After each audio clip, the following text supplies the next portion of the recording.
Билгеле булганча, проект пандемия чорында котлаулы тормыш хәлендә калган һәм мохтаҗлык кичергән гаиләләргә азык-төлек белән ярдәм итүне күздә тота.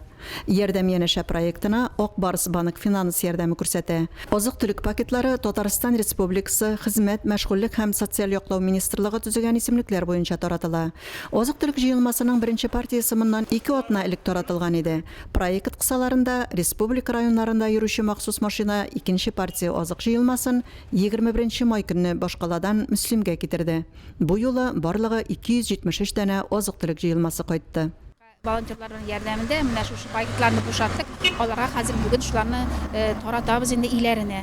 Бу акция беренче этабы буенча рәхмәт сүзләре булды. Һәм бүген дә инде безнең райондашларыбызга бу президент тарафыннан оешкан ярдәм без инде рәхмәтле күмән дәүләтебезгә. Һәм яңадан да менә шушы акция дәвам итәчәк. Тагы бу пакетлар әле 2 тапкыр кайтачак. Азык-төлек җыелмаларын адресатларына бу юлы да волонтерлар һәм активистлар таратты. Республика җитәкчелеге старт биргән проект шул рәвешле бик күп гаиләләргә сөенечле мизгелләр бүләк итте.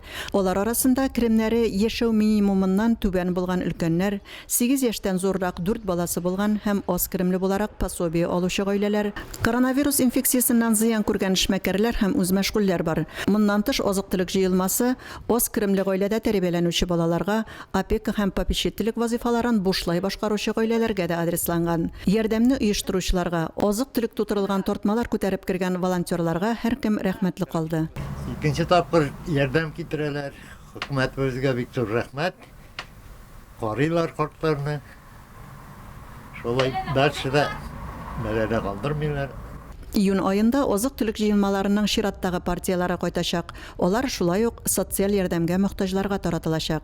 Әлфинур Дыңманова, Айрат Фазылов, Мөслим телевидениесе.